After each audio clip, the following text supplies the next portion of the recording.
So let me just tell you a little bit about what we have planned today and about our speakers that are here with us.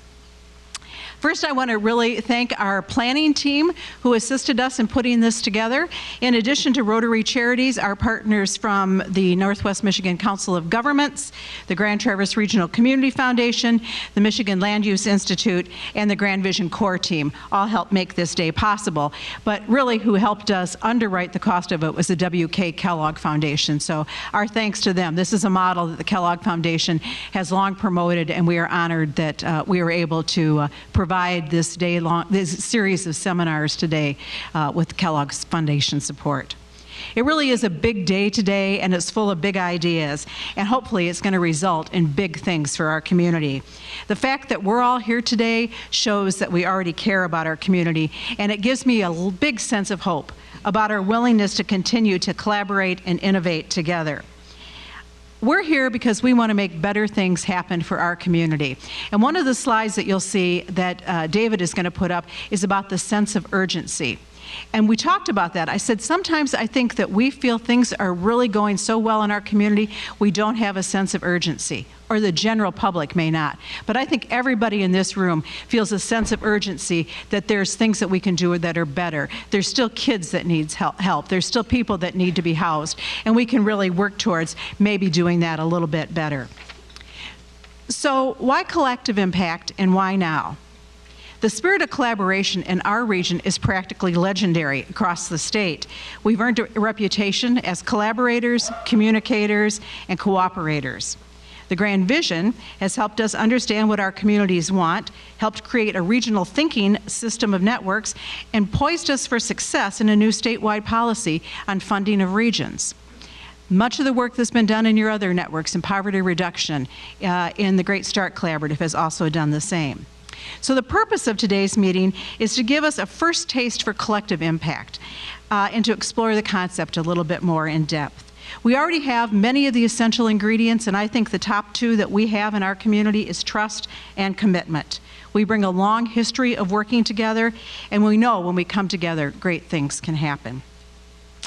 Rotary Charities has really been fortunate to be able to bring resources and leadership and new ideas to our region. So as our resources are still somewhat limited, we're always looking for ways to increase our impact. And one of the ways that we can accomplish this is by facilitating more impactful partnerships and collaborations. So as we looked beyond our region to some of the things that we're working across the country, the concept of collective impact kept popping up. It's based on sound research and hundreds of successful efforts across the country and around the world. It may provide a framework for us to take our work up to the next level.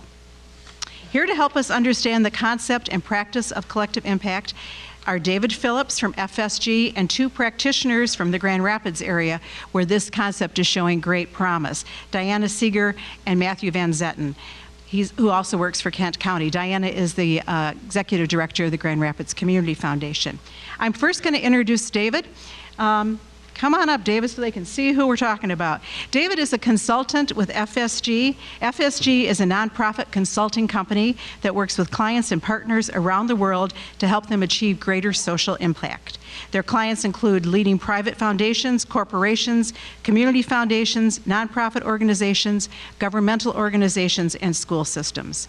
David has led several collective impact initiatives across the country. He most recently worked with our panelist here for K-Connect initiative in Kent County, which is a cradle to career education continuum. David's also consulted in philanthropy strategy with major corporate clients, including Eli Lilly and American Honda Motor. He's a graduate of Duke University. David.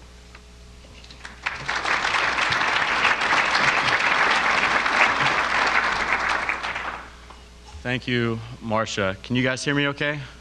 Yeah, okay. There were always jokes when we came to Kent at the beginning of our meetings, because Duke University and Michigan kind of have this, kind of an old-time basketball rivalry. Yes, I did graduate from Duke, but very much love Michigan and enjoy my time in Kent County, and have known Diana and Matthew for almost the past 2 years. So first of all, thank you. Thank you so much for inviting me here today to speak with you.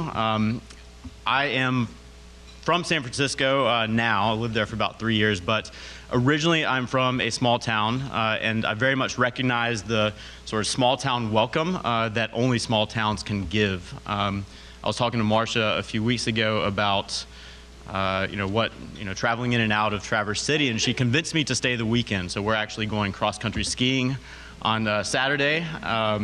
Apparently, and you're going to bring along your dog. I had no idea dogs would come, and follow us along. So who knew? So anyways, thank you so much for the very warm welcome.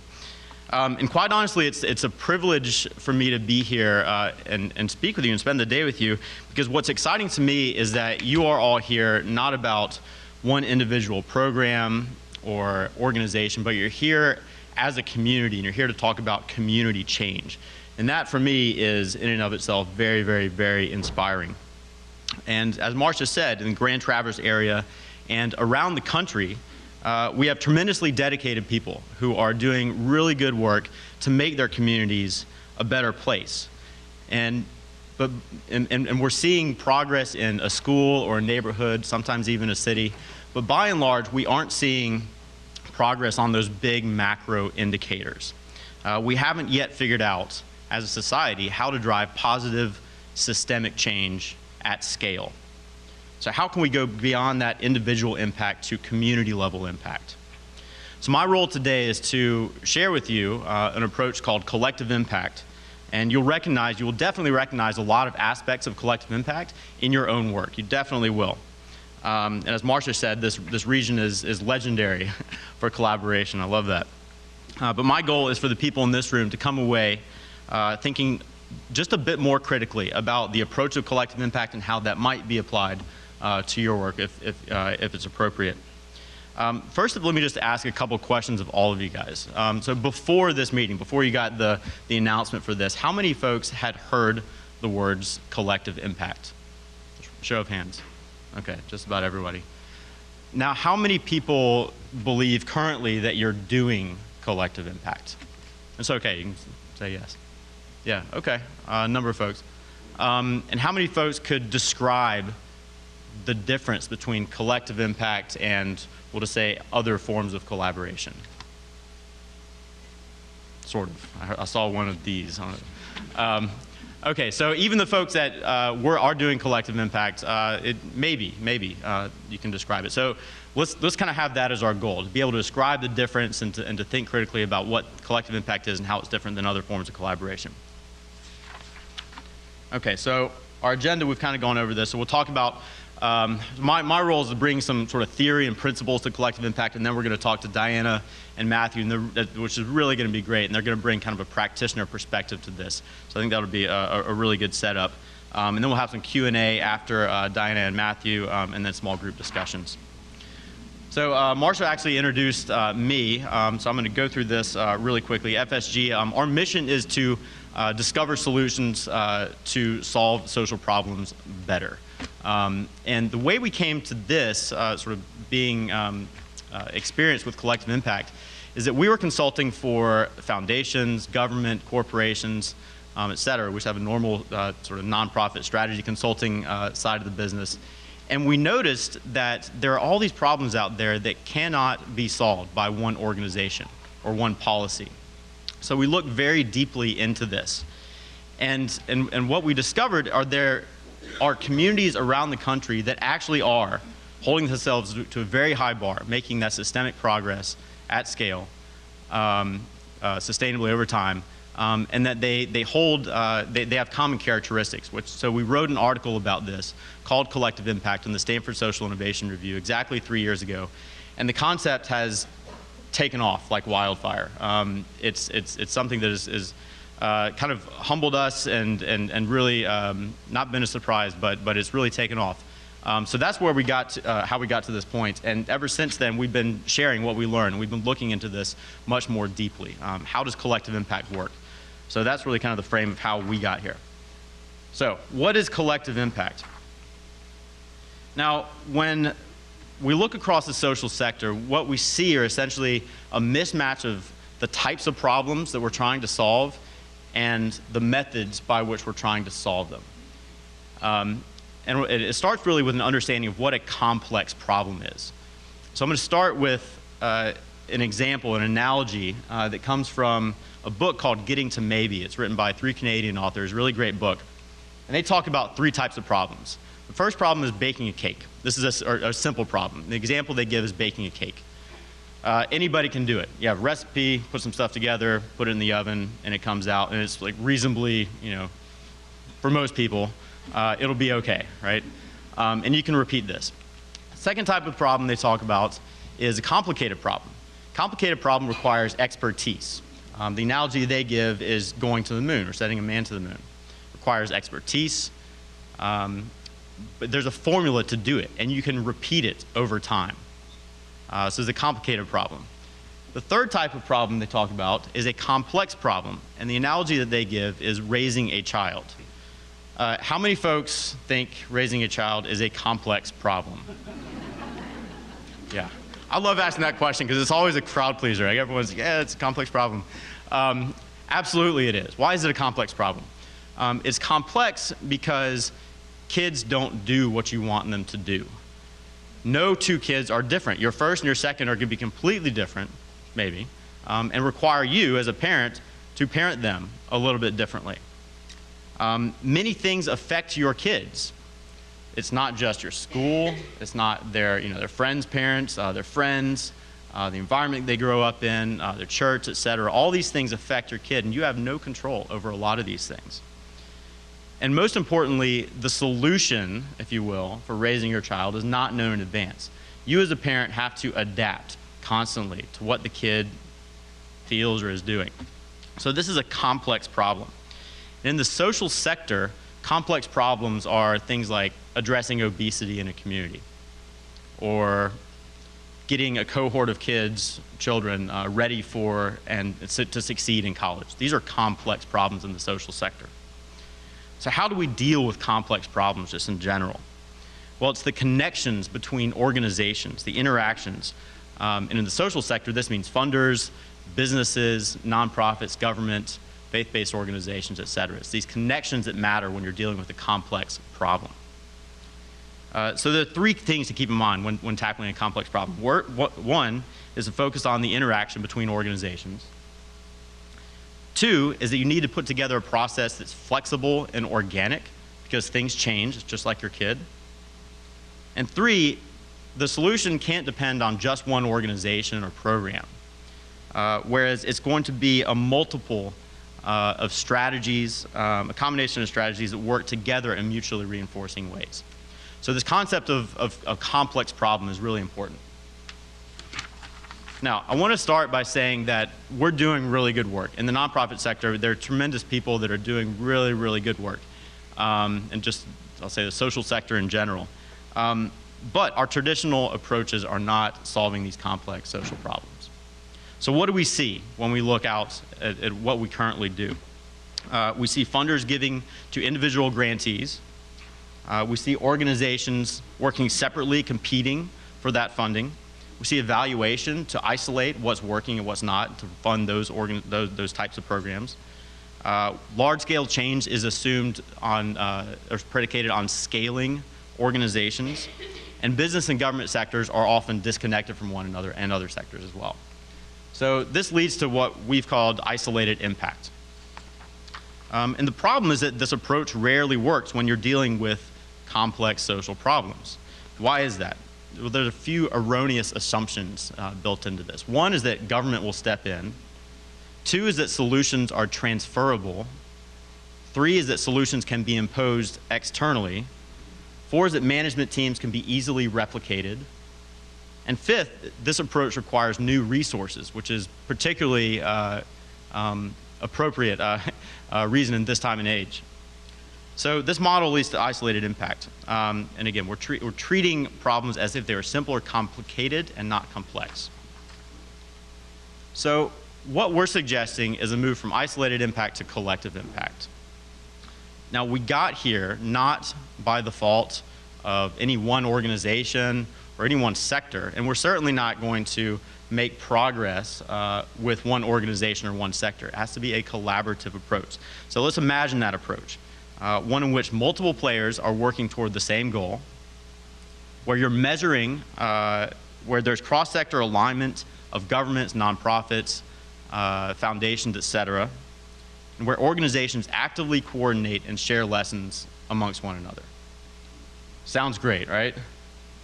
Yeah, how is it done? Right. Well, it's not easy, and Matthew and Diana will talk about this. It's not easy, but it absolutely is possible, and there's evidence out there. There are great communities out there that have done this and are doing it, and that's what I'd like to share with you today. Okay, so what is collective impact? Collective impact is the commitment of a group of important actors from different sectors to a common agenda for solving a specific social problem. Let's break that down. Now, a few years ago, when we started to look into this question of how do you achieve positive and consistent progress at scale, and that's the bar that we held our research to, a very high bar.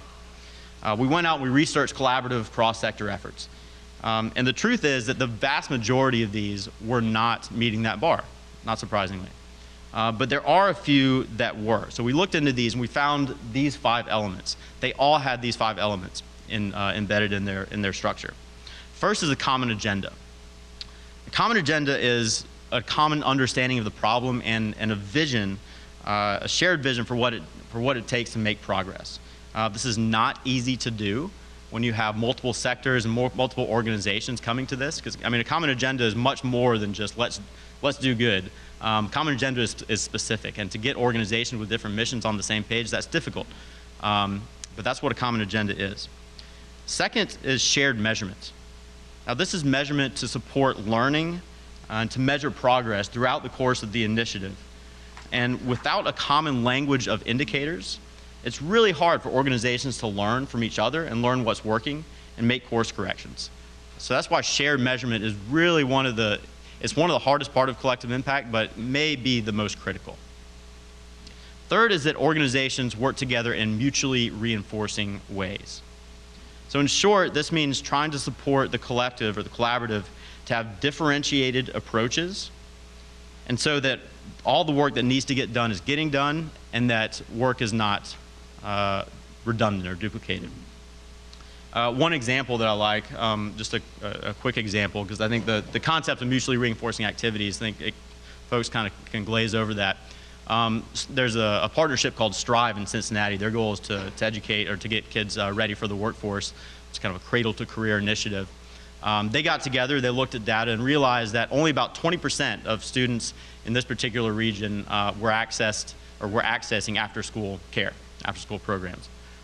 So simply by taking current resources, reallocating them, all these different organizations coming together, now they cover in the neighborhood of 75%, all while using the same resources. So that's just one example of how sort of coming together, those mutually reinforcing activities can come to the fore. Now there are 2 things that underlie the first 3. The first is continuous communication. This is talking about formal and informal communication, and the premise is really simple. In order to make progress on these big, complex issues, you need to talk. You need to come together more than every year, more than every 6 months, and the purpose is to learn from one another. In the best examples that we saw organizations coming together at the same table every 2 weeks, every month. This is a different type of model of collaboration than what most folks are used to. And the 5th, and perhaps most unique, and I think definitely what people kind of focus on the most when they see this model, is what's called a backbone organization or backbone support. Now, to coordinate all of these organizations around a common agenda, you need an organization or dedicated individuals whose sole focus is to convene, to coordinate, and align the efforts of everyone else. This is their only job. They wake up in the morning thinking this. And critically, this organization or these individuals, their objective is to advance the common agenda. They're not representing one organization, one nonprofit, or so on. Their mission is to advance the goal of everyone. And again, that's kind of a mindset shift that's a little bit different than how we normally do business. Very importantly, they have to have the resources and skills to play that role. And I'll get into exactly what that means in a moment. Lastly, about the backbone organization, when we did our research, this is the #1 reason why we see collaborations fail. The other 4 elements could be in place. If you don't have the backbone support, collaboration takes work, as you all know. If you don't have the backbone support, much less likelihood of success, much, much less. Okay, so how is collaboration different, or how is collective impact different than collaboration? These 4 dimensions I really like. They were given to us by Jeff Edmondson, who is one of the leaders, national leaders actually, of Strive in Cincinnati. And he points to 4 things. And I should say before saying this that collective impact is not, it shouldn't be a hammer looking for a nail. There are different types of collaborations, different ways to collaborate, and collective impact is by no means the answer to every problem, but it is an effective approach to complex problems. Regardless, this is how Jeff describes the difference between collective impact and collaboration. In collaboration, you convene around specific programs and initiatives. In collective impact, you're working together over the long term to move outcomes. In collaboration is in addition to what you do. It's off the side of your desk. Collective impact, collaboration is what you do. Traditional collaboration, you work to prove. Collective impact, you learn and improve in a group. And then in collaboration, you advocate for ideas, versus collective impact, you advocate for what works. That might be kind of some high-level stuff, and I think Matthew and Diana might be able to break that down for us in a little bit, but I think that's a good way to conceive of the difference. Now, we've seen collective impact work across a variety of sectors, and I see all the green charts here: arts and culture, food and farming, transportation is here, health and wellness, et cetera. We've seen collective impact work in all these different areas. I don't have time this morning to go through all of these, and by the way, there's tons of research, lots of articles that you guys can read if you want to go into more depth.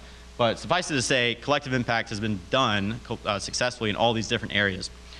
What I want to do now is actually show you guys a quick example of collective impact that's done in a small town. I won't say it's much like this because small towns are different, but we often get the question, can collective impact work in a smaller place? And the answer is absolutely yes. So I'm going to see if this actually works. So this is from Franklin County, Massachusetts.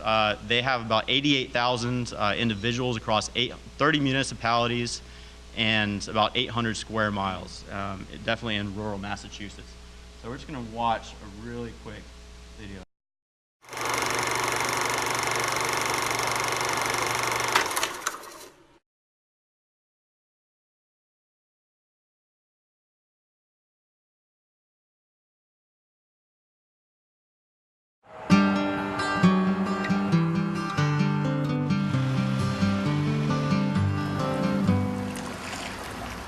Communities That Care here is a coalition that is concerned about the health and well-being of all the young people in our community. We needed to find a way to focus all the various agencies in the community that worked with youth on the most serious problem. And it did turn out that substance abuse prevention was the greatest need here. The schools that were involved did a survey of the 8th, 10th, and 12th graders. And with that data, we were able to determine what were the risk factors in our community, what were the protective factors, and so we could focus where we wanted to target our programming.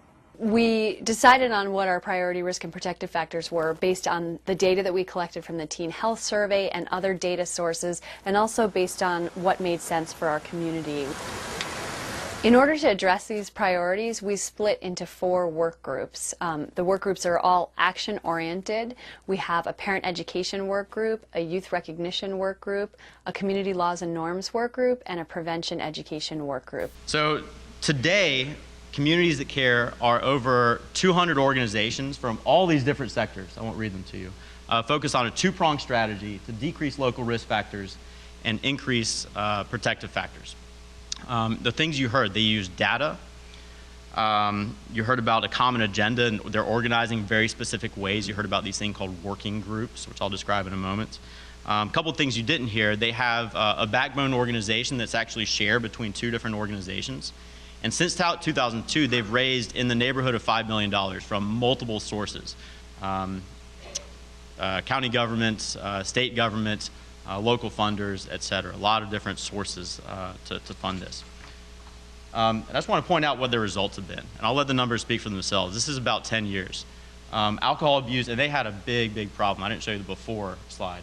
Alcohol abuse down 29%, cigarette use down 41%, binge drinking down 37%, and marijuana use down 24%. These are tremendous results. These are game-changing results. And it's because they were collaborating around this model. Okay, so let's talk about how this actually works. Now, in order to adopt a collective impact approach, there are mindset shifts that need to happen. And the first is the shift from thinking about technical solutions to problems to adaptive solutions to problems. Now, do you remember when I described the simple, complicated, and complex problems?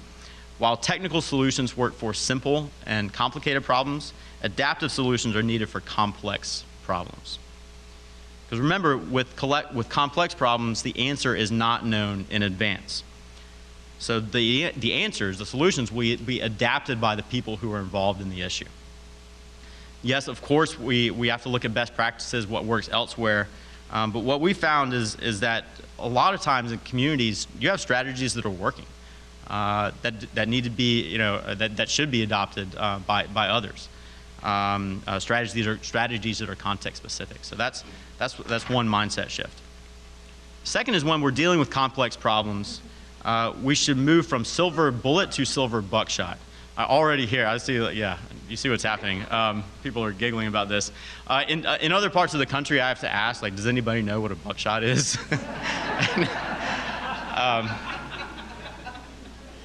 I'm guessing I do not have to ask that question here. So what do I mean by that? When we've seen that consistent positive progress at scale, it comes about because of many small changes, not one big change. Yes, there are big changes that matter, but it's really those many small changes, those many mutually reinforcing activities. Now lastly, and probably the hardest, is the move from credit to credibility. Diana will speak about this a little bit later, but it's about creating new incentives to work collaboratively instead of competitively. And everyone wants credit, and I don't mean that in a pejorative way. It's kind of a good thing sometimes. We want to see that our work is doing good, but collective impact very much says that before you seek credit, you need to have that credibility. Okay, so in our work we've seen there are 3 preconditions to collective impact. All 3 are absolutely necessary. The first is an influential champion or set of influential champions. This is a special type of individuals, one that is sort of very dedicated to solving the problem, but is willing to relinquish just a little bit of control to let the individuals, like sort of in the collaborative, come up with the solutions. Second is financial resources, especially for funding sort of that shared infrastructure, such as the backbone organization and the shared measurement system, which I'll get into in a moment. And third is urgency for change. It's got to be an issue the community cares about. And you can create these to a certain degree. And I have examples from my experience of how we've done that. But suffice it to say is that these 3 things need to be in place for collective impact. Now I'm going to go through this pretty quickly. How does collective impact evolve? Basically, throughout the course of a collective impact initiative, you're going to be doing these 4 things down the columns. You're going to be paying attention to governance and infrastructure, strategic planning, community involvement, and evaluation and improvement. And you're going to be working across 3 phases. And again, I don't have time to get into the specifics, but sort of you're initiating action, you're conducting baseline information, defining what the problem is. That's a lot of heavy lifting comes in that phase. Then you're organizing for impact, where you're creating the backbone organization or selecting it. Your steering committee is coming up with a common vision, and so on. And then you're going to sustain your work for hopefully years and years to come. I would actually add a pre-phase to this, which is building on current collaborative work, which I think is especially important for you all in this room. Collective impact is very much fundamentally not about creating a new initiative where there doesn't need to be one. It's about connecting the dots between what's going on already and filling in the gaps. That's very important to note. Another point about this is that it's not as easy as planning and then doing. I would propose that it's planning, then doing, then planning, then doing. Very important when you're dealing with a complex issue.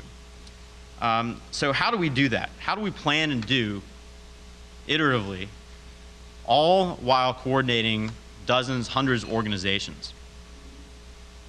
Well, when we looked at this, when we looked at the infrastructure, if you will, of all these initiatives, it was amazing. We saw them kind of organized in a very similar way.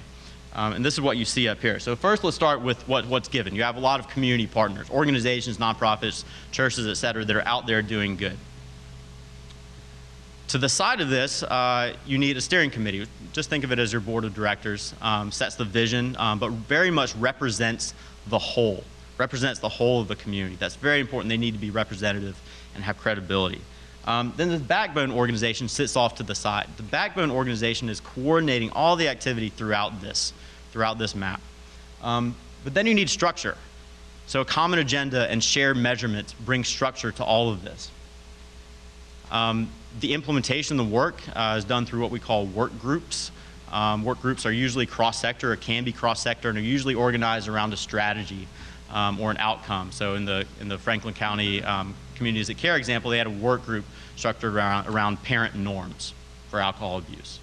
How do you do that? So a work group sort of thinks about that.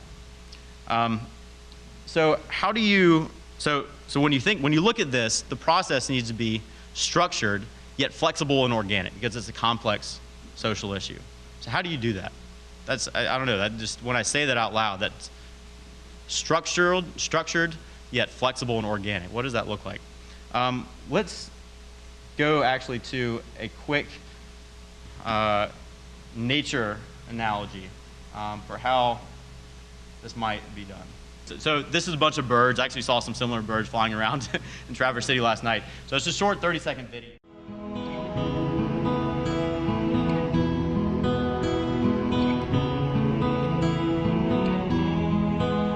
And then, when the moment is right, they behave in a way that should be impossible.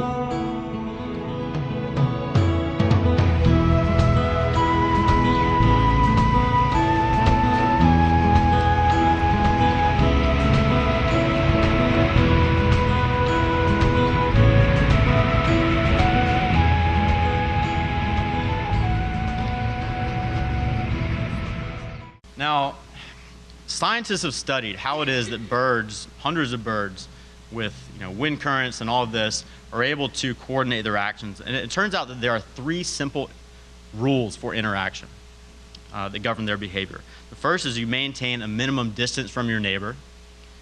The second is you fly the same speed as your neighbor. And third is that you turn inward, because if you turn outward, you'll go out of the flock. So these are rules for interaction, and that's how we think about governing complexity. We can't stipulate what the answer is, but we can create rules for interaction. That's a really important point. And when we think about the conditions for collective impact, those being common agenda, mutually reinforcing activities, shared measurement, those are essentially rules for interaction. And because we're not birds and we don't have sort of sense for this, we need to create transparency. And that's where continuous communication and the backbone come in. That's a really great analogy, I think, for what we're trying to do here. Okay, so I mentioned the backbone organization. Backbone organization is perhaps the most unique part about collective impact. It's a bit of a strange role because backbones need to balance the tension between coordinating and maintaining responsibility, all the while staying behind the scenes. Now, to understand more about backbones, I was actually part of a team where we did a deep dive in Cincinnati. There are 5 very effective backbones in that community. And we saw essentially what they do are 6 things. You can see them up on the slide here. The first is very much tied to the common agenda, which is guide, vision, and strategy. So again, not setting the agenda, but guiding a steering committee or the community to come up with that common agenda, and then holding everyone involved accountable to that. Second is supporting aligned activities. This is one of the most challenging roles, or more challenging roles. This means a number of things, but basically it's asking what are the roles to be played and who are the right organizations to be playing those roles, and communicating between different organizations, fostering that. Third is establishing shared measurement practices. So this is Coming up with those shared measurements, what are the 10, 20 measures that organizations across the board are going to look at and measure themselves by. That's a really hard process, but really, really important. So it's coming up with those, as well as coaching and helping organizations to use the data that come in to improve their practice. Fourth is building public will, so creating that sense of urgency, engaging the community, doing outreach, producing communications. Fifth, advancing policy, very important if you're talking about system change. And then sixth, mobilizing funding. This could be mobilizing local funders. It could also be sort of representing the collective to seek state and federal grants. I've got a number of stories of how collaborations won very large grants because they were organized in this way, in this collective impact way. So the backbone is often the public face of the initiative, but it very much is leading from behind. Fred Keller down in Kent County, who's the CEO of Cascade Engineering, he conceives of this as a servant leader role, which I really like. Now, backbones can come from anywhere. They can be different types of organizations. I'm not going to go through all of these. There are pros and cons to different backbone setups, if you will. Backbone can be a new organization. It can be from a funder. An existing nonprofit can assume the role of a backbone. Just like what you saw in Communities That Care, it can be shared between organizations. All different sort of forms of backbone can be, but there are four things that it must be. First, that has a high level of credibility within the community. Think about who's going to come to this table.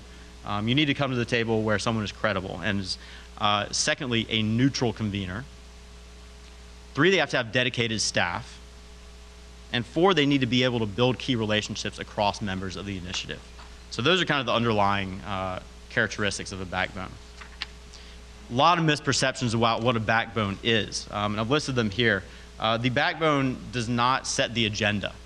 I mentioned this before. The backbone simply ushers the agenda, helps the creation of the agenda based on input from the steering committee, community members, et cetera.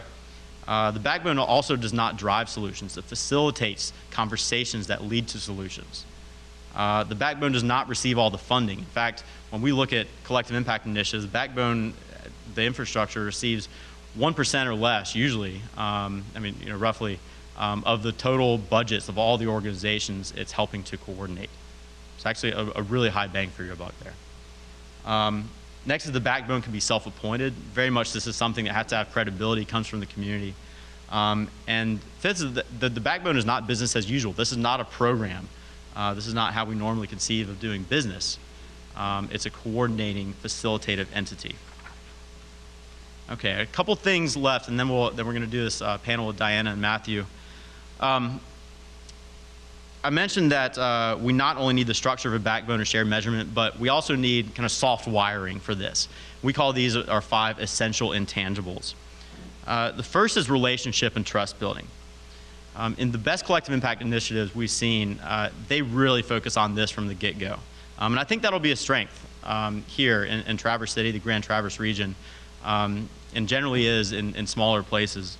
In some examples, we've seen folks holding meetings and reserving 20% of the time just to talk, just to build trust and relationships. Very much about that. Second is leader development. We often get the question of how are these things sustained? One person leaves, a charismatic leader leaves, what happens? That's why you're building leadership capacity in working groups, in the backbone organization, in the steering committee to take the work if that does happen. Third is creating a culture of learning. It's critical that collective impact initiatives learn and adopt, so you have to have a learning culture as part of it. Fourth is fostering connection between people. And fifth is hope. Hope is important. Hope can come from many different places as well. It can come from what we call quick wins. It can come from even just setting up a backbone organization, seeing progress, because a lot of communities are a little bit starved for hope. So collective impact needs that, and you can foster that in your community. Last thing I'll talk about is the question that we often get is, can collective impact work in rural communities, small towns? The answer is yes, and you saw an example. I pulled the Communities That Care example just for that reason. just like in urban areas, there are benefits for being in a smaller place, and there are challenges. The benefits are that there are close relationships. There's this we're in this together mentality. That's really what I got from Marcia's introduction. There is that. There's ability to influence local policy, and there's the ability to innovate. Challenges, there's limited funding, most likely. Often you're removed from state or federal policy making. There's limited nonprofit infrastructure and close relationships. Yeah. Sometimes I'm from a small town, like I said, and sometimes that works both ways, right? So pros and cons, but I did want to address that. Now, that's where I'm going to end. I hope that kind of gives a little bit of the theory and principles of collective impact.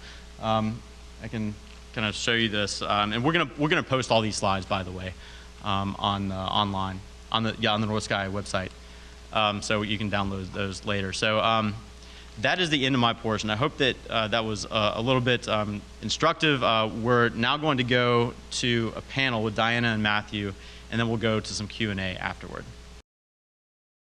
Diana and Matthew, I was wondering if you could just kind of introduce yourselves, and then we'll go from there. Okay.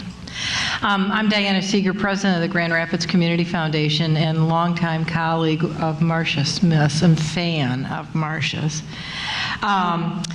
And I've been involved with the Community Foundation for 27 years. I started when I was 2. And I'm beginning to feel the effects of ageism, which has really been an interesting and annoying experience over the course of the last year. But I keep going strong.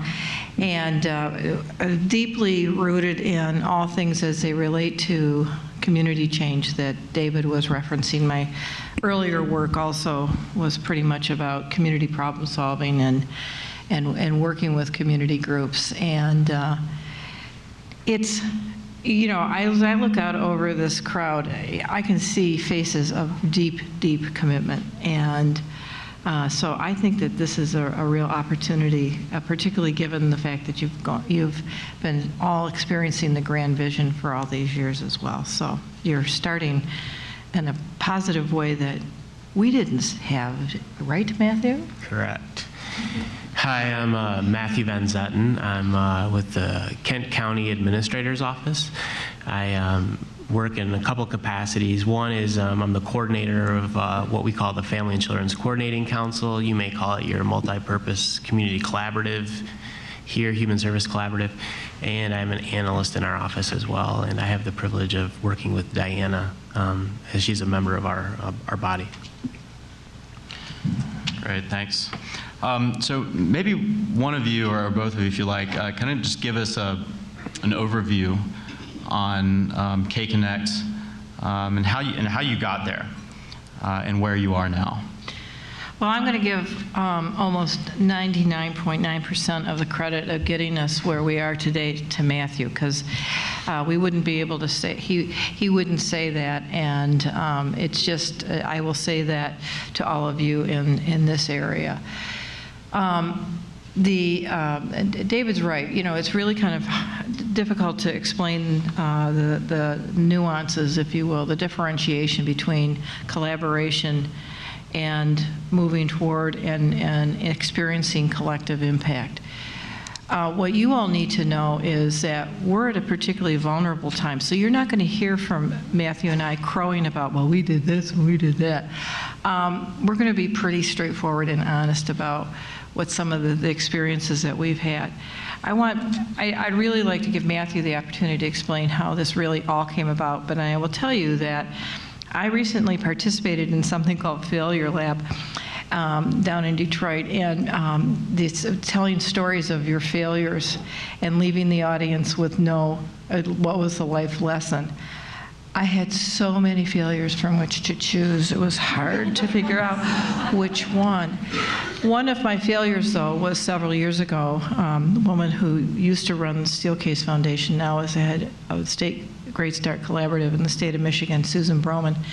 We wanted to bring in FSG to our community to talk about something called adaptive leadership, which is really kind of the precursor that led to a more action-oriented collective impact. and understanding the behaviors of what people really need to do. And one of the things that I'm sure does not happen here in the Traverse City area is the fact that in Grand Rapids, people are so itching, well, what's the solution? In fact, one of the leaders of our collective impact work is still asking, so why aren't we doing anything yet? So one of the things is that, as in the words of Susan Broman, this is a marathon. It does take a long time, so please, please instill patience in your heart. Things will happen. So, but Matthew, hit it. Oh, you're nice. So I guess I would just say this, because I know we want to have a few more questions and answers, but the role that I get to play is very special in that I get to sit in a lot of different tables with a lot of different hats on in collaboration, whether it's early childhood, whether it's working with our urban public school districts, whether it's after school programs, whether it's child welfare, so child abuse and neglect areas. And we in Kent County, we're really trying to push as a county leadership initiative evaluation. Like, we believe in prevention, we want to do prevention, but you got to show us some results. It can't just be about feel good, the individual stories, Like I say, I work for 15 members who are of the GOP and the County Board of Commissioners. They want results. They're more than happy to fund things, but they want to make sure that it's effective. And if it's not effective, let's do something different. Are you assuming Democrats don't want results either? Good. I just like to say that because in some places people are surprised that we put $1.6 million annually of general fund money into prevention programs for children in early childhood or in the abuse and neglect precursor to a formalized complaint. That money didn't come easily, and it's a privilege to be able to use that money, but there's a lot of responsibility with that. And what I kept seeing was these evaluations that would show individual programs were being effective, individual families were moving forward.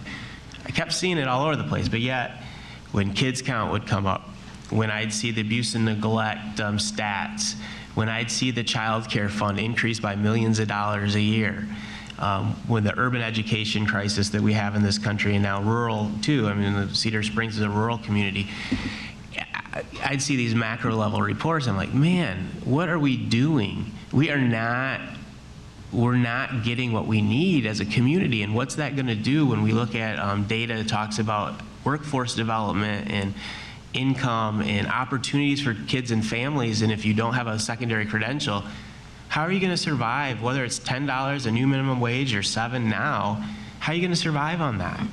And I said, we got to do something. So I talked to people like Diana, I talked to other foundation leaders, I talked to our elected board members, and at that same time, this article came out.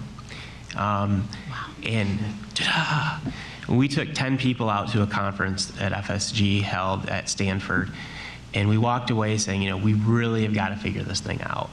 And many of the things that David talked about, humility, about data, about leading from behind, about coalescing groups to act and behave differently, it just all fell together.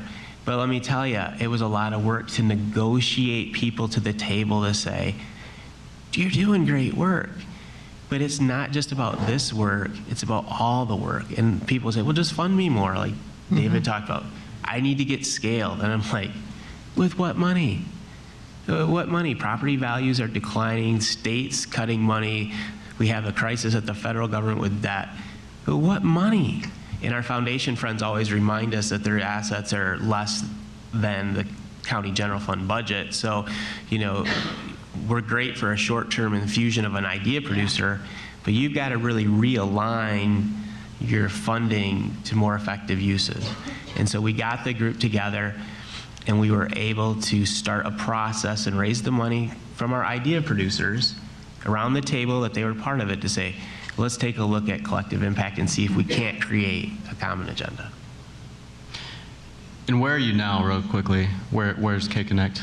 So K-Connect has a board of trustees. It has an executive director. After a 7-month steering committee process. Right. That was a mess. Led effectively by Matthew, but also David was a tremendous help. Yeah. I mean, think about very smart people, community leaders, having to learn all this, sitting in table, looking at data, trying to think differently about what we can do to solve a problem and change perceptions and mindset. Having funders have huge investments already in certain initiatives, and to say, well, can I give that up? What are my trustees going to say? You know, to say that we might do something differently. You know, you're recreating, you're designing something totally new, and to have a vision for what it might be takes a lot of skilled facilitation, but it takes negotiation from the back. You got to have yes on your heart. That's one we've learned about in our community school movement from the Children's Aid Society. You got to have yes written on your heart because you want to see things get better. And it's just a lot of negotiation and talk. And one thing I've learned over the years, and I use this a lot, is it's a lot of coffee and muffins. And the muffin part is what Matthew likes the most. No, but the muffin part is key. It's not just coffee, people. Well, it's the you have to have the muffin. You have to have the muffin because somebody has to eat something, so they stop talking. They have to open their ears and participate in listening. Because so often when you go to a meeting, somebody will complain and argue or bitch or moan, or they'll tell you the way it should be, or back in my time, back in my day. Yeah, or our personal favorite, well, in business we... Oh yeah, business has all the solutions, don't you know it? We do have some solutions. Yeah.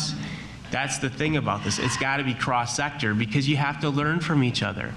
Business has great solutions. They have processes, they have technical skills, they have thoughts that we don't necessarily have in the public sector. But they don't know how to change social conditions. Right. And that's not necessarily, they're one component of that. Yeah. So, you know, when we say we formed this board and all of that, so where we are is really at the beginning of creating this backbone organization, and there's a, which I know we don't have enough time to get into, but there was a process that we did go through that was pretty bloody in who, what, where is going to be the backbone. We did create a new nonprofit, which broke my heart, but we did. And we're still in the forming stage, and we are in the process of identifying working groups, and the chairs of those work groups. So truly, we are at a very vulnerable spot, which is really good for all of you to know that. So we don't have results yet, and we probably won't for years. So that's really where we are. Thank you. Yes, definitely a marathon, right? Yeah. You guys talked a little bit about. You touched on the difference between how you view collective impact and how that's different than business as usual. What's your top line? How would you describe how collective impact is different?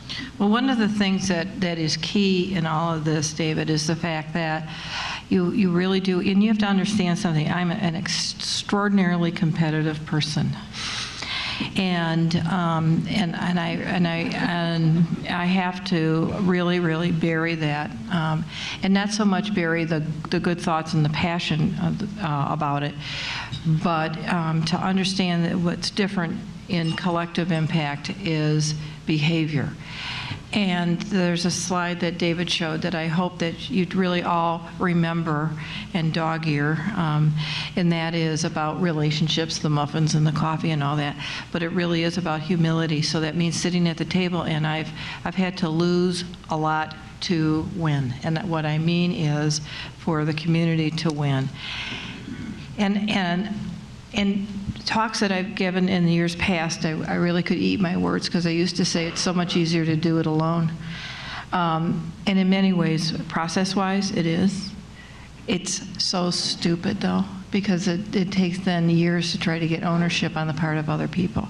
So collective impact really, as David would not approve of this analogy. It's like collaboration on steroids, but the difference about collaboration and collective impact is really our behavior at the decision-making table. For me, that is. Yeah, from where Diana sits, that's huge. I mean, and that's really really significant because she has a board of trustees who are asking her about change. Where are we? What are we doing? Holding her accountable to that. And there's a whole bunch of other people that are responsible to a board of trustees and others.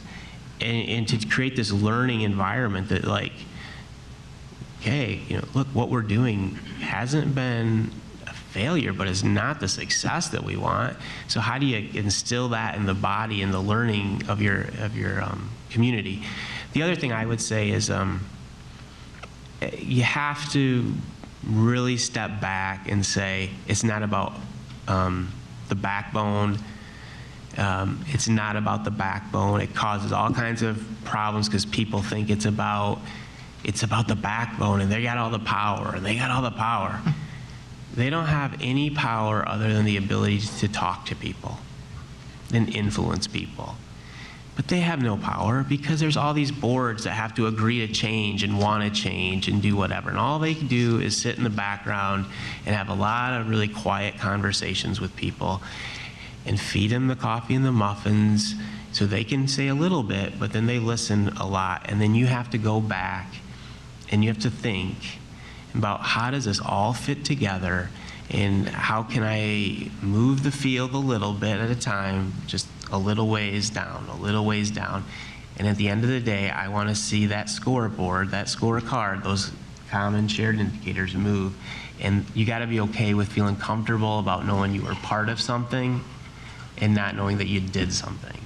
Because you're always just a part of it, but you got to feel joy and happiness when you see those successes come about. And I think that's a very cultural shift for a lot of people. That's great. Thank you both. We have a few minutes for questions and answers, and then I think at the end of the Q&A, I'm just going to ask you guys for kind of one or two pieces of advice, maybe, if it doesn't come out in the Q&A. So questions, either for Diana, Matthew, or me. We'd love to take them. Thank you. First of all, I'd like to say thank you, Marcia. Thank you, Rotary, for bringing these change agents here today. This is fantastic. You're right, it's a culture shift. I wrote a master's thesis in '06 about servant leadership, using it from higher ed institution standpoint with the arts, building community wealth, building collectivism, and it's the way I subscribe in terms of how I work. Yeah. It's my life. It is about humility, number one.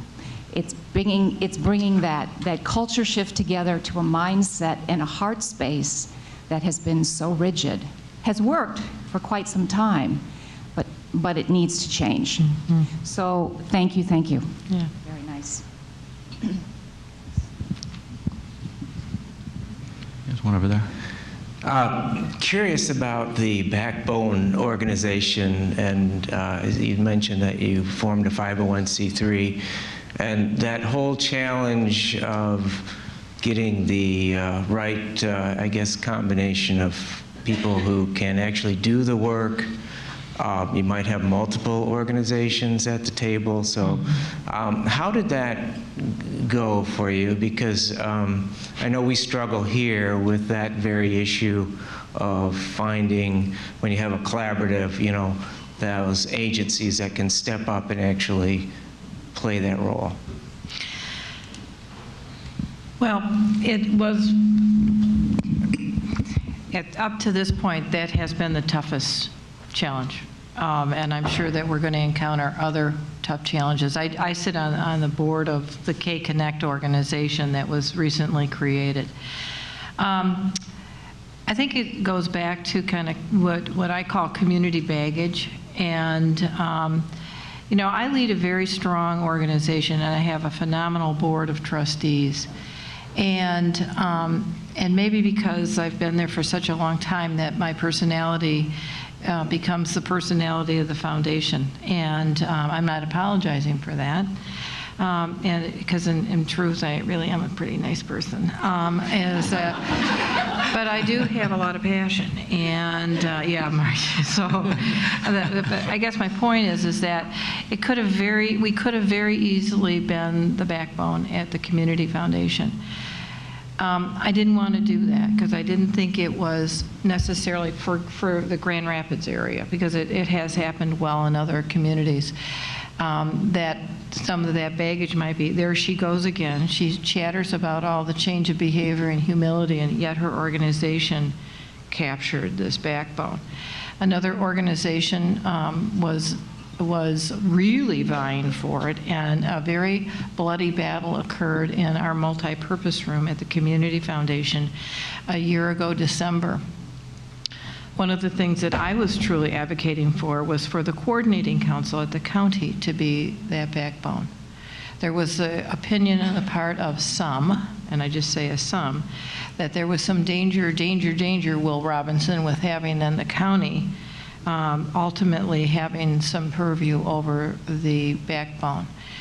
After we took about 6 weeks of healing, it was really decided that maybe the best way to move forward was to create a nonprofit organization, and in fact what it's turning out to be, with starting afresh, I think that was ultimately the right decision. But it takes a lot of statesmen and stateswomanship to get to that point. It's that perception of what is the backbone, and there was a misperception even on the part of some very smart people on our steering committee that it meant I'm going to have control and power. It has nothing to do with the backbone. How's that for truth telling? Yeah, it was pretty good. I would say the point that David makes about, and FSG's made, about dedication and dedicatedness is essential. In my role, I'm like, well, I have to do some county work, and then I have to do the coordinating council work. Over time, I've done much more coordinating council work, so I've got to be kind of like the backbone in a way. But having the time to dedicate to that and just do that is essential, because otherwise you're serving multiple masters. And the master I wanted to serve was no one, and just help figure out how to move everyone else forward. And I think what I've learned through this process is, while it's not, it was ugly and all that kind of stuff, having a new face, or a new fresh face right now in our timeline of growth has been good, because we found a good person who understands this kind of idea of being in the background, of listening, of being an observer, of figuring this all out. But she has fresh new eyes. So over time, everyone creates baggage. I've got some baggage. No, I know. I used to play the card, I'm new to the community. Oh yeah. I'm just learning. I'm new. What do you think of this? I can't do that anymore. I've upset a few too many people, but Pam can. And so she's able to take fresh eyes and learn. And that's all her job is every day. It's figuring this stuff out. She doesn't have to raise a budget, because the trustees have done that. She has to work about getting that scorecard up, about moving that common agenda, about what are those indicators, about how do we work with these reinforcing activities, how do I work with and connect people like Marcia did when I got here today. Hey, go meet so-and-so and introduce these people so they can have an informal conversation where they learn about each other and where they might have a mutual interest. It takes time and energy and effort, and I think you got to carve out money, the 1% of everyone's budget, or the 0.5% of everyone's budget, to that collective goal. Maybe one more question, and then we're going to go into small groups. I've got it over here.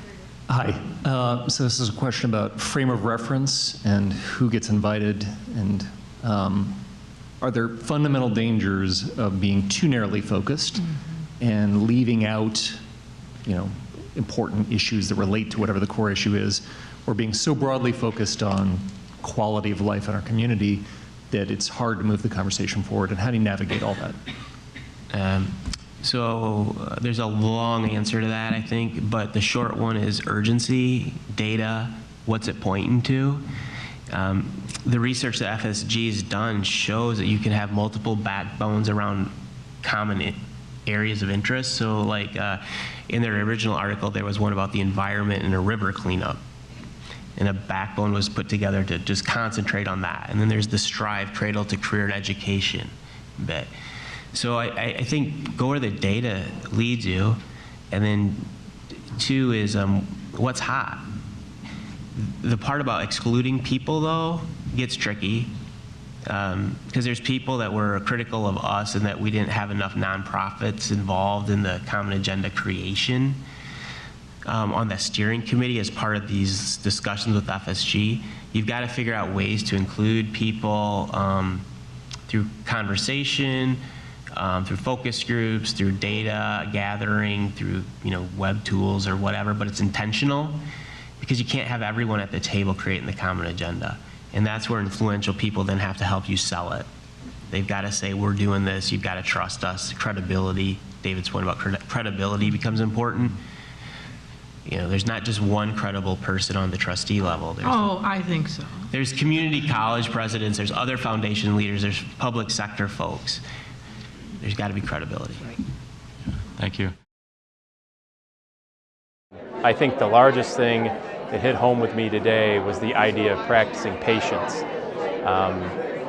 It's tough to sit meeting after meeting after meeting and talk and talk and talk and listen and listen and listen and not feel like you've done much.